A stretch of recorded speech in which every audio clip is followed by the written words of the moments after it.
Charlotte Annie is a poet from Maine. She received her master's in English from Trinity College and her MFA in poetics from Nairobi University. When she's not in the company of pencil and paper, you can find her running along one of Boulder's many mesas.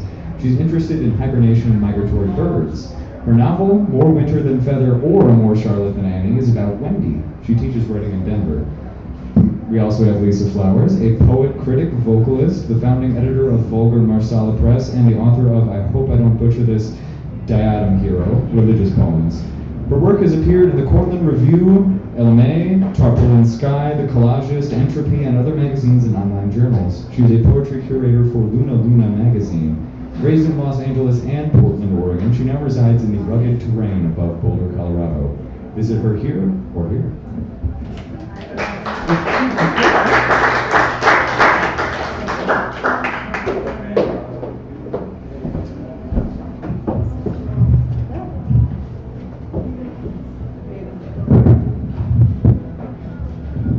It's so funny to read to like everybody knows. It's very strange. I don't think I've ever done that, actually, ever. I was planning on reading, I don't know what I'll do, so I may just stop, but I will start here. Anyway. October 7th, 2013, 7:35 a.m. Dear Plum, your name is imprinted on the back of an envelope, as if I somehow intended for yours to be the return address, rather than mine. Chapter 22, Under the Floorboards. Wendy is like a ventriloquist, or a clock that doesn't tell time. Darling works for hours trying to get the beat back, but Wendy can hear, all she can hear is tock tick, tock tick. On their wedding night, Wendy swallows a rock on accident. At the clinic, the nurse tells her to breathe, breathe, breathe. Wendy can't breathe with her mouth closed. She just sits and sits. She doesn't tell anyone about what's happening under the floorboards. She keeps her mouth closed, thinks of the nurse. Breathe, breathe. 23, the transgressor. When Darling is at work, Wendy knocks over a lamp. She turns the coffee table upside down. Under the floorboards, something cries like a baby. When Darling comes home, Wendy tells him someone has broken into the house. Darling calls the police. When they arrive, Wendy tells them her name is Bird. She will answer to nothing else. One of the officers inspects the kitchen. Don't wake the baby, Wendy screams. At the station, she tells them she is Ruth Ginsburg. Ruth goes by Bird now, she tells them. But be careful. You never want to miss a girl who has lost her mother. After being booked, Wendy is searched by a female officer. Don't move, you little shit, the officer says, twisting Wendy's arm behind her back. The officer is one of 7 women on the force. Wendy remembers being the only girl on her Little League team. She smiles at the officer before raising her arms to defend herself. When she goes off duty, Wendy is left alone in the booking room. When she refuses to undress, one of the male officers teases her. She is shocked into telling them about the baby under the floorboard. The officer put Wendy in a special room. No windows. The man in the next cell sings at the top of his lungs. Swan, swan, hummingbird, we are all free now.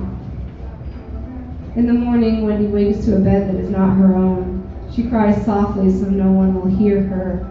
The man in the next cell cries loudly. He doesn't care if people can hear him. He can't remember where he is.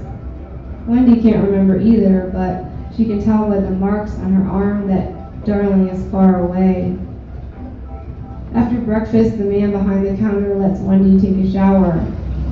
He uses pliers to remove the nose from her ring. Made from her nose. The man doesn't want Wendy to get hurt. He watches her in the shower, just to be sure. In the afternoon, they bring in a psychiatrist. He asks Wendy if she's a danger to herself. Wendy knows the answer to this question. She thinks about the time at the beach with her grandmother when they found a piece of blue sea glass It was the only time they had found anything but green or white. Sea glass is physically and chemically weathered. It can be found in salt water. Sea glass is not the same as beach glass. When she's alone, Wendy thinks about her grandmother. She wonders if she took the glass to heaven. The next day, there's a new officer on duty. He stands in the doorway with a book in his hand. "I heard you wanted something to read," he says. "Yes," she says. The man tosses her a copy of the Bible. "Do you read this often?" he says. "No," she says. "Well, maybe you should," he says. "Maybe," she says. Wendy studied the Bible in college. She knows it well. It was the first book to break her heart. At lunchtime, a man comes with a paper bag. Wendy is not allowed to save food. She must eat fast and throw the bag away. Wendy pretends to eat, then gently throws the bag away so no one will hear the apple hit the bottom of the bin. When she swallowed the rock, it felt like being hungry and full at the same time. After lunch, she opens the Bible. She reads slowly to pass time. Chapter 1, Genesis. God creates the world and appoints man his regent. When the man is disobedient, God destroys the world with water. When Wendy was in high school, her high school boyfriend forced himself on her in the back of his Jeep. Wendy said no, but only in a whisper. When Wendy pulls up the floorboard, she's looking for a crying baby, but she's flooded with water instead. Before the flood, God creates Adam and Eve. Adam comes first, from his rib comes Eve. Wendy reads faster and faster. She tries to slow down. Fooled by a serpent, Eve eats from the forbidden tree, and Adam follows suit. They soon realize they are naked. Wendy pulls her safety smock close to her body. You are not allowed to wear a uniform on suicide watch. Adam and Eve and all their descendants are banished from the Garden of Eden. They must struggle to survive. Men are forced to work demanding jobs, and women are punished with the pain of bearing children. Wendy thinks about the baby under the floorboard. She wonders if the baby can swim. Time moves slowly, and Wendy wonders if Eve meant to destroy Adam. In the Bible, Eve represents everything about a woman a man must guard against. Wendy hadn't been engulfed by temptation. She had acted out of desperation. The baby under the floorboards cried out for her.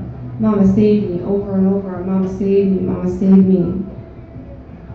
Because women are disobedient and naive, because they cannot trust their own instincts, they remain prisoner to man.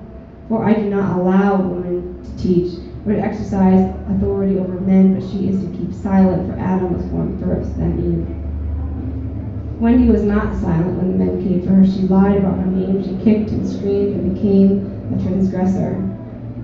After Adam and Eve are banished, Wendy asks one of the officers what time it is. He points to the clock on the wall, which can only be seen when he opens the door. It has been 11 minutes.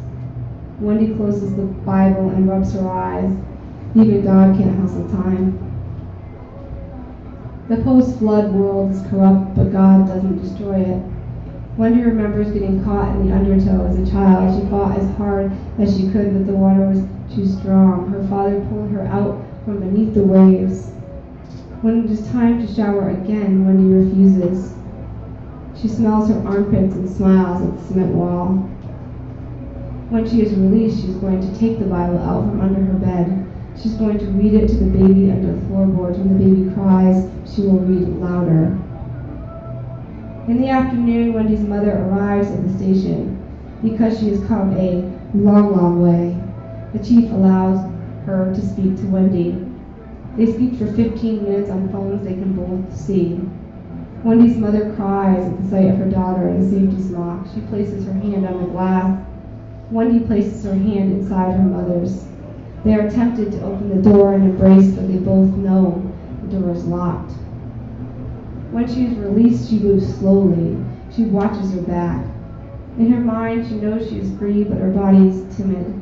It hasn't forgotten the trauma, the shock of being caged.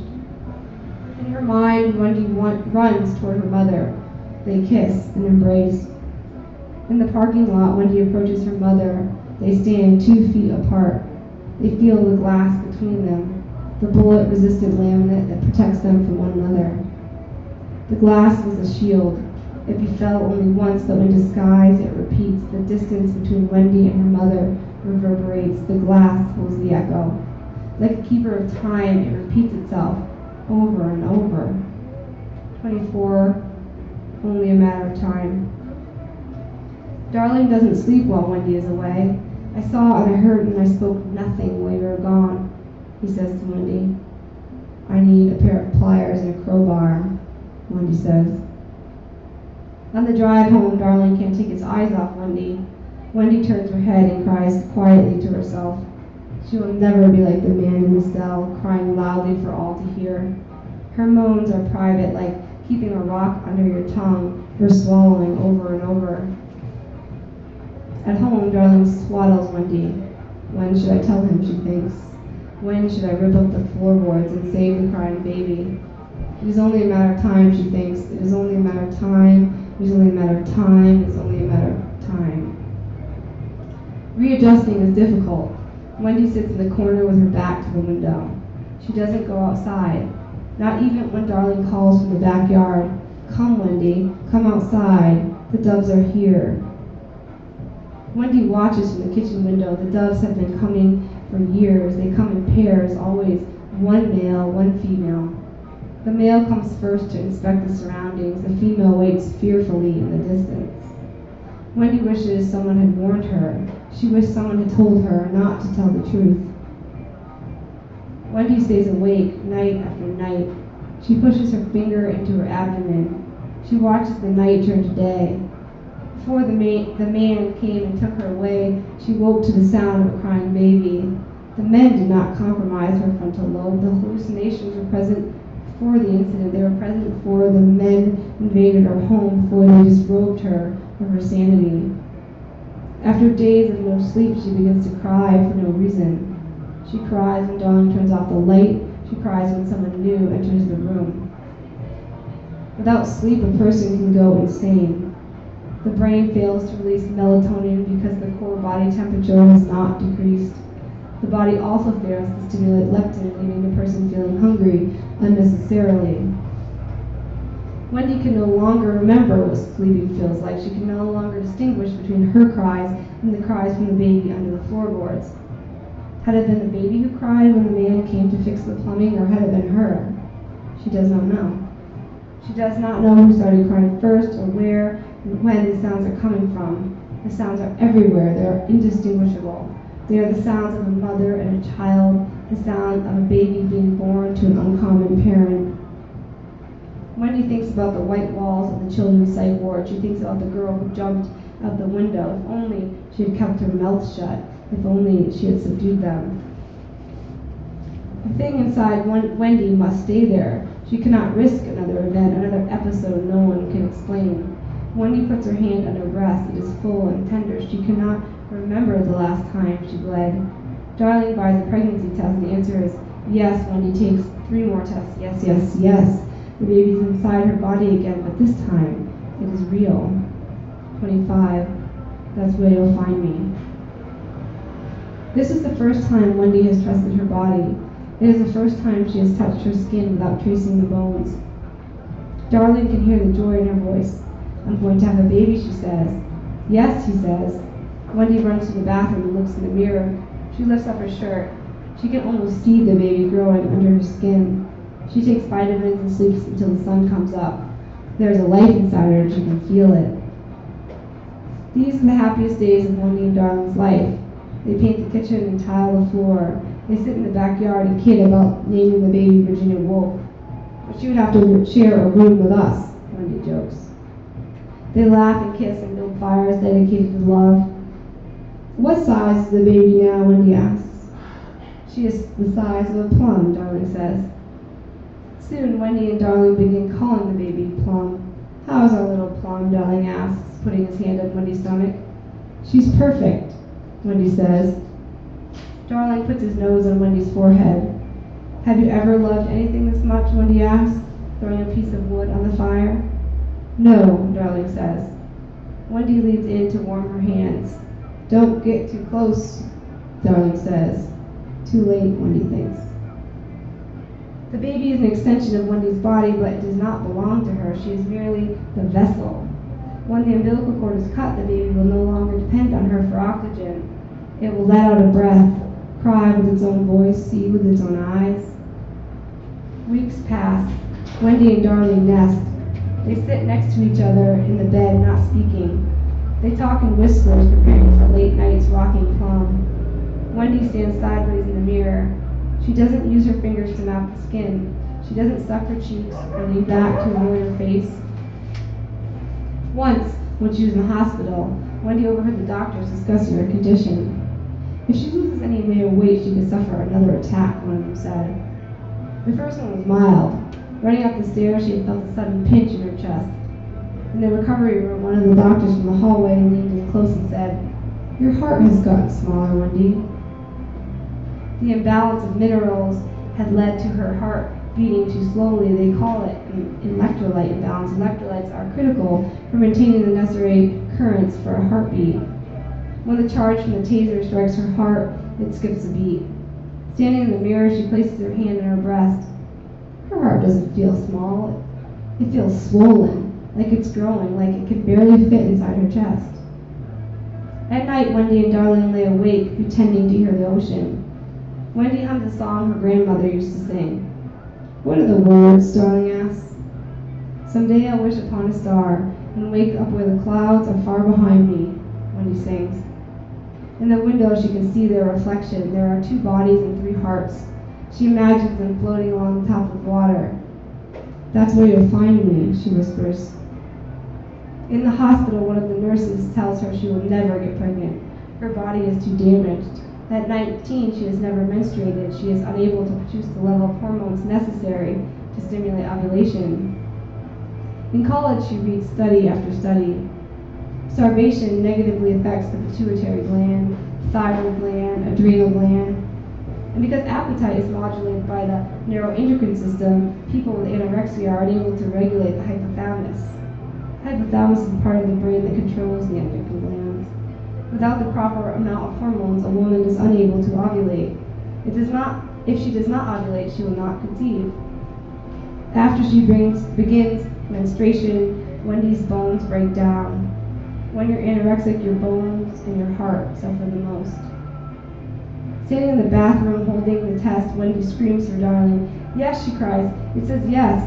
Now, with her abdomen expanding, she stands in front of the mirror, face forward, clutching her swollen heart. At night, Wendy drifts easily to sleep. The insomnia has passed. She dreams of holding Plum against her chest. She can feel the warmth of her skin. When she is old enough, Wendy will tell Plum something her mother told her. "I brought you into this world so you could find the words to our story. You are the only one who can write it. The greatest love story of all time. A mother and daughter, united by memory, one cutting the cord and the other gasping for air." As a child, Wendy thinks babies come from under the ground. She hears them cry when she walks. "Do I hurt the babies when I step on them?" she asks her mother. "No, Wendy," her mother says. "I told you, babies are born here on Earth. They don't come from underground." Wendy pretends not to hear the cries underneath her bed. She hums to make the sound. In the kitchen, she uses a crowbar to lift one of the tiles. She presses her ear against the wood, but she can't hear anything. She wonders if the baby from under the floorboards is now inside her belly, if somehow it crawled out. She looks down at her stomach. "There was never a baby under the floor," she whispers to herself. "The only baby is the one growing inside you." As her fetus grows, Wendy writes poems to read in the delivery room. "I can feel your footsteps beneath my skin. I can feel the outline of your face. When you come to the surface of the water, I will be waiting. Don't leave me, baby. Don't breathe too deep. Don't exit before I can catch you." In the nursery, Wendy sits with her arms wrapped around her waist. She smiles at a girl picking tulips in the neighbor's yard. "One day, you will pick tulips too," she whispers to Plum. You will pick daisies and put them behind your ears. Plant gardenias in the shade. Gardenias are a symbol of beauty." Before Darling meets Wendy, he digs a hole in the backyard. He is unhappy, so he just digs and digs and digs. When he is done, the hole is 3 feet wide and 20 feet deep. After Wendy screams, "Yes, yes, yes," he fills the hole with water. Wendy sits alone in the backyard. As a child, she often counted the amount of time she could hold her breath underwater. 30 seconds, 1 minute, 2 minutes, 2 minutes, 30 seconds. Inside her uterus, Plum receives oxygen through the umbilical cord. In the fetal stage, the lungs receive very little circulation. It is not until after the baby is born that they are required to function. The umbilical cord is one of the baby's fetal lifelines. The placenta is also a lifeline. It functions as an intermediary between blood supplies, allowing nutrients to pass from mother to child. Wendy remembers hearing her mother talking about eating her placenta. She wonders if she will eat her placenta too. When she is 12 and a half months pregnant, Wendy feels Plum move. She screams for Darling. He puts his hand on her abdomen. "Did you feel it? Did you feel it?" She shrieks. "No," he says. Darling can't feel anything yet. It's too early. Wendy has an interior placenta, which means that the egg implanted on the front side of the uterus rather than the back. The doctor says this will make it difficult to feel the baby move. When she is 9 weeks pregnant, Wendy hears Plum's heartbeat for the first time. It reminds her of the sound her grandmother used to make when she rinsed her mouth out after dinner.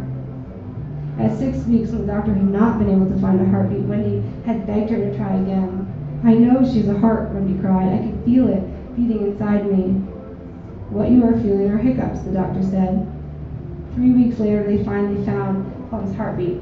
"I knew it," Wendy whispered. Before she knew she was pregnant, Wendy could feel Plum's heart beating inside her. She could hear the thump, thump, thump inside her chest. When she is 13 weeks pregnant, the baby is the size of a peach, but they still call her Plum. At 14 weeks, they go for an ultrasound. Darling holds Wendy's hand as they walk through the lobby. The doctor's office is on the 3rd floor. They take the stairs, unlocking fingers so Wendy can hold the railing with both hands. At the reception desk, the nurse from the phone scribbles notes on a patient's chart. During the ultrasound, Wendy's doctor tells her the baby can suck its thumb and wiggle its toes. Wendy imagines feeling Plum's feet for the first time. She imagines touching her face with the tips of her fingers. At night, Wendy lays awake thinking about amniotic fluid. She wonders if she has enough. "If you don't have enough amniotic fluid, you can have a stillborn," she tells her doctor. "Your fluid levels are normal, Wendy," her doctor tells her. "Can you check again?" Wendy asks. The doctor measures the depth of the largest pockets of fluid in Wendy's uterus. "Your AFI is 14, she says, pointing to the chart on the wall.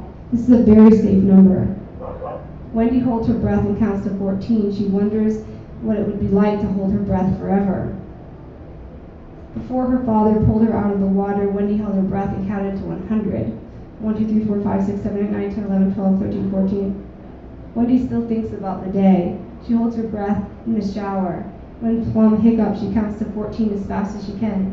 1, 2, 3, 4, 5, 6, 7, 8, 9, 10, 11, 12, 13, 14. She counts over and over. 1, 2, 3, 4, 5, 6, 7, 8, 9, 10, 11, 12, 13, 14. 1, 2, 3, 4, 5, 6, 7, 8, 9, 10, 11, 12, 13, 14. 1, 2, 3, 4, 5, 6, 7, 8, 9, 10, 11, 12, 13, 14. When she is 15 weeks pregnant, the ultrasound verifies she's having a girl. "I already knew it was a girl," she tells the doctor. The doctor smiles and checks her pulse. "You don't need to come in every week, Wendy," she says. Wendy closes her eyes and counts to 10. She wants to count to 14, but she stops herself. "Everything is normal," the doctor says. On their way down the stairs, Wendy reaches for Darling's hands. "What about the railing?" he asks.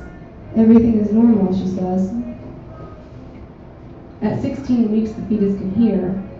"We waited in different rooms," Wendy whispers to Plum. "I sit in the bathroom with my back to the mirror. Your father sat on the bedroom floor. When I screamed, 'Oh my God,' he stood up. In the hallway between the 2 rooms, we held you under the light. We held you like a baby. He said, 'Are you sure?' And I said, 'Yes.' We stood with our backs touching. 'Yes,' I said over and over in my head. We're not exactly sure when you were conceived, but we know when you said yes.'" "Yes, yes, yes, yes, yes," Wendy whispers to Plum. "Yes is the name of your birth story." At 17 weeks, Wendy calls her doctor to make an appointment. "You don't need an appointment," her doctor tells her. Wendy writes, Everything is normal in her journal. She whispers, yes, yes, to Plum. When she calls again, the doctor agrees to an ultrasound. Wendy walks up 3 flights of stairs with her hands in her pockets. She doesn't use the railing. On the examination table, she doesn't cross her fingers. She just lays on her back, counting the tiles. When the doctor lifts up her shirt, she smiles. Maybe they should name the baby Plum after all. They could call her P for short. The doctor moves the probe around Wendy's belly. P, she whispers to herself.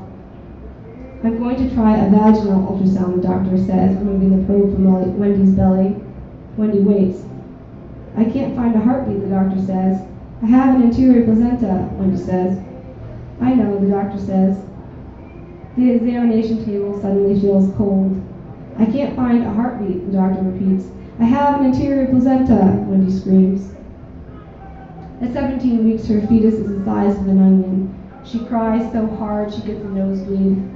At 18 weeks, they open her cervix and scrape the onion out. They peel back the covers and return Wendy to the real world. January 22nd, 2014, 5:50 a.m. Dear Plum, I am standing in line at the post office when I realize the envelope I'm holding is empty.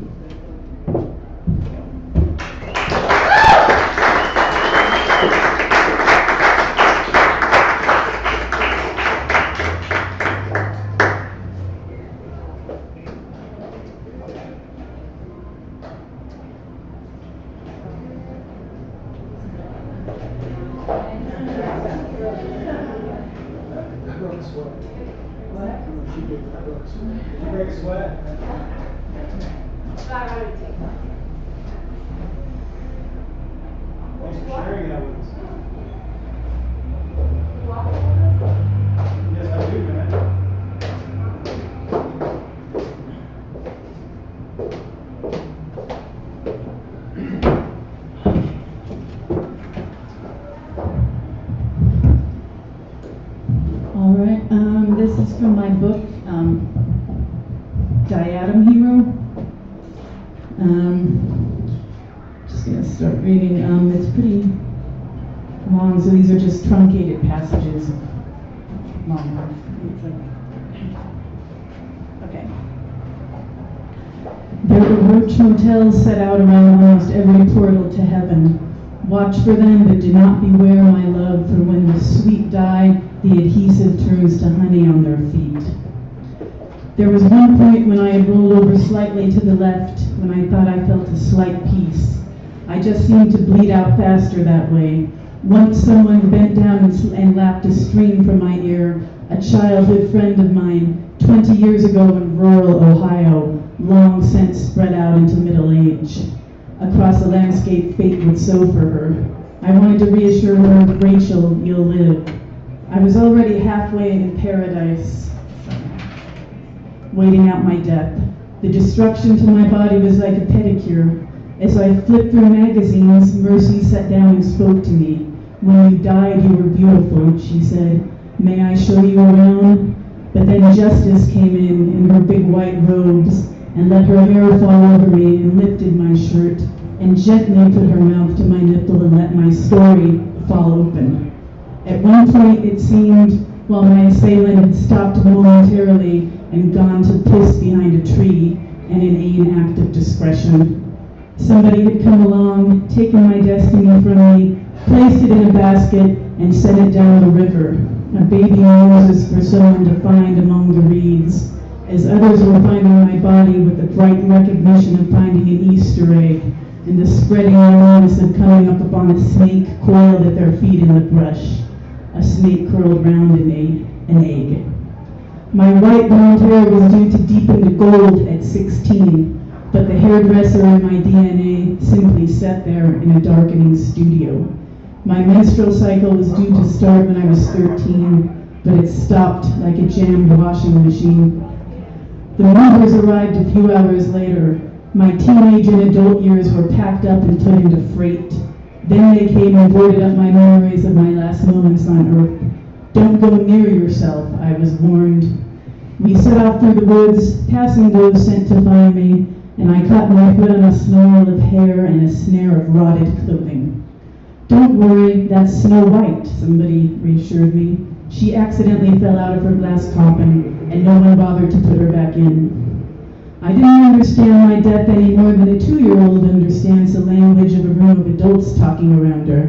I kept fidgeting under the table as they were discussing how I had been killed, playfully biting them like the kitten I had when I was 5, pulling at the hems of their gowns, not realizing my next incarnation was already plunging down the river towards me on a fishing line that could still be cut. Rapunzel bent over the drain we circled so we might climb back out of depth on her hair as we eddied down, sending the maiden back into her myth with bald spots. There was a blockage in the pipes, as if our guardian spirits, knowing we were only children, had sent any premonitions to us watered down like a toddler's apple juice, gauging, as responsible adults will, the impact of traumatic imagery on the very young. So we didn't know that our lives had quietly begun hemorrhaging till they wrote us in a bedwetting. As soon as we realized what was happening, my sisters and I seized as many memories as we could as we tangled into the drain, hoping the Lord wouldn't notice as we climbed into a wayward dinghy, taking no oars, being absolutely silent. There was a benefit to dying in numbers in a mass pandemonium where the stars, already overcrowding paradise, were temporarily indistinguishable from the numbers coming to heaven. For a long time we drifted. Occasionally legends passed. Peg Powler pulling Ophelia in her teeth, the head of Orpheus singing "Sleep, little ones, sleep" to Willa Harper's children in their skiff. There were other children on the banks at night, dressed in hospital gowns, who had not died but were hovering on the edge of it, who stared at us, eyes thick with morphine, half looking forward dreamily to going to heaven, bundled into their illnesses like storks.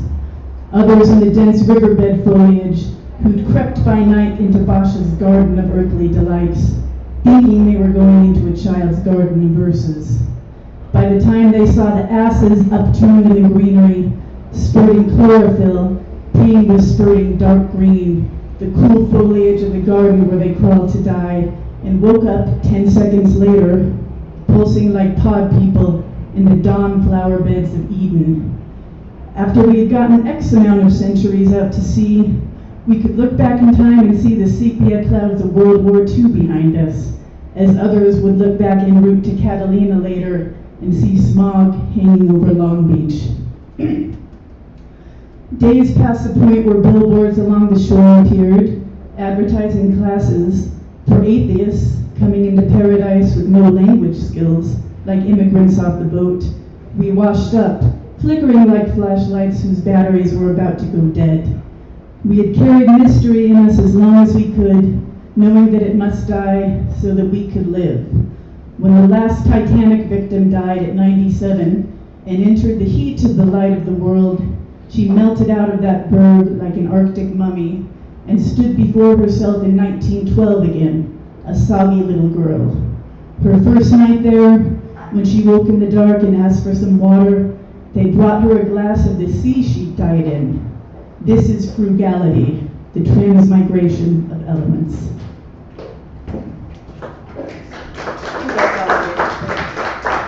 I read the other stuff last week, so I don't read it again. Yeah. Should I read some more? Or no? Sure. I can't read it.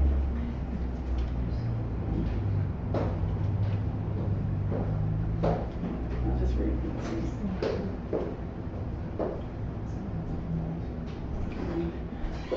This is relatively short. Okay, this is an excerpt from another poem called, it's the end of the book, called The End, A Deconstruction of Myth and Elements. After his death, the high roads leading up to his mind were salted so his admirers and the bereaved could reach him to pay homage. Days after the ascent, images were still coming out the untended cage of his cranium and wandering down the mountain like sheep. One night, a group navigating his brow with snow tires saw something in the lane ahead. "Look," one said, and stopped the car. "There's an image crossing the road. Don't startle it." The thing stared at them for a moment, quietly munching its abundance, then moved off into the falling snow. They had thought they were the final strays, but when they panned the camera out over the valleys, they saw thousands of displacements swarming over hill and dale like sheep, waiting to come down cheekbones that sloped in ways that made skiing down into them irresistible, their high plains curving into rolling hills of glass like grim when you threw your magic comb behind them, mountain after mountain, eddying into a long-bound slope of Rockies, Alps, and neck, in spite of dams, stopped at the highest point of vigilance.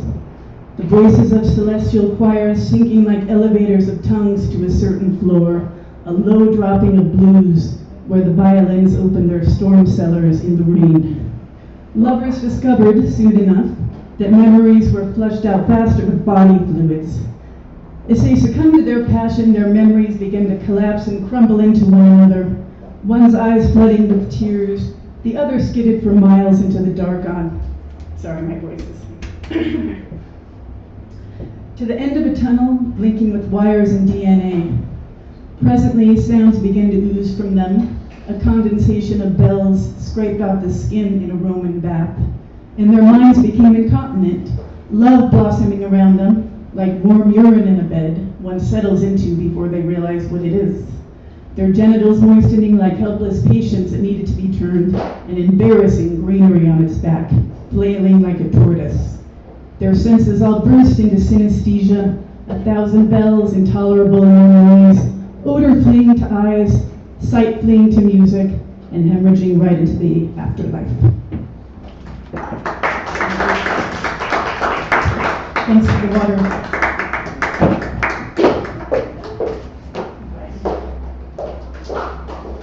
Thank you.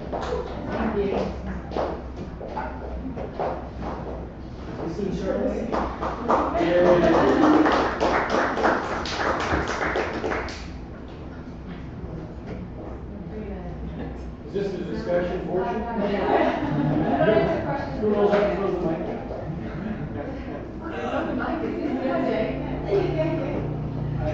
Jack and Jill.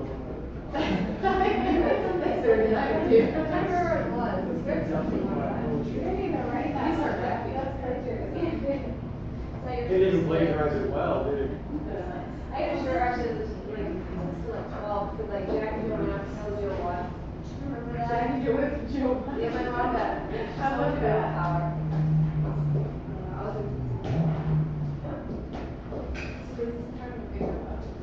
On the Kansas City. Yeah, I got it done finally. It is exquisite. I love You that. like it? Oh, I love it. thanks. Oh, you wrote the whole thing. It's like 4 minutes.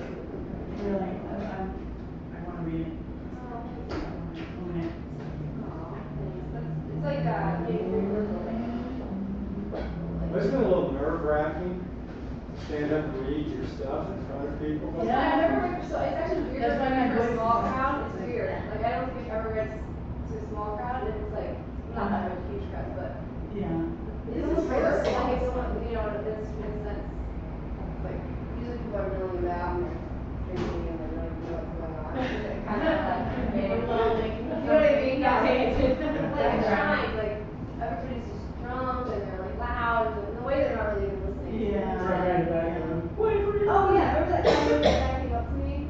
I just got a stretch mark on my back, and he like came up. What did he do? Like exactly? He knocked me flat over, and I had my crutches. I'm like, the worst thing ever. But everybody's so rowdy in the way. I don't think anyone's really listening.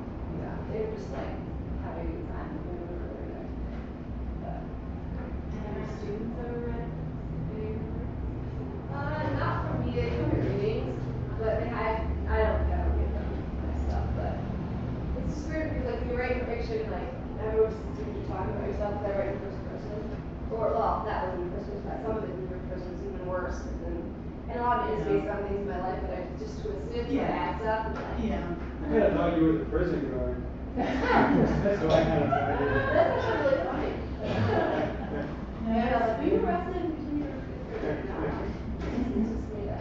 But then some parts are real, so it's like very strange. Like people don't always get like, you know. I think think they think all of it's real. And like, Yeah.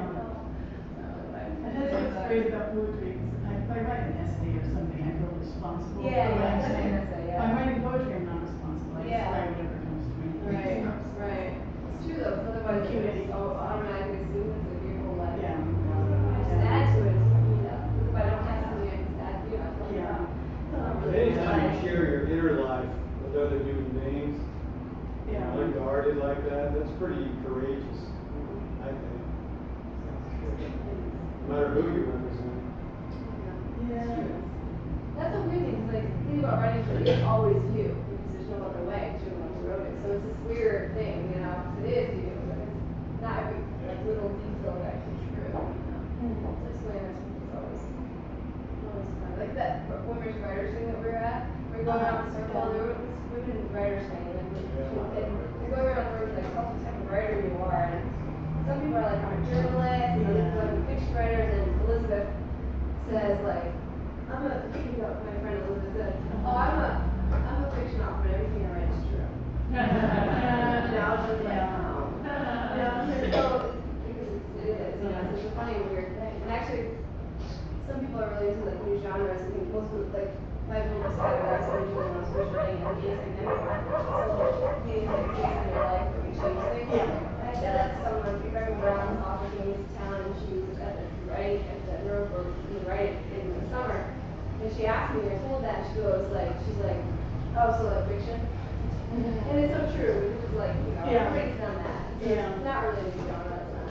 Yeah. Like James Joyce's whole, Yeah. it's based on his life, you know. Right.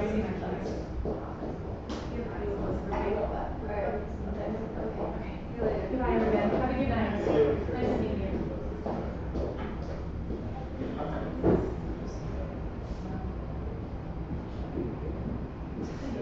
Are you ready to get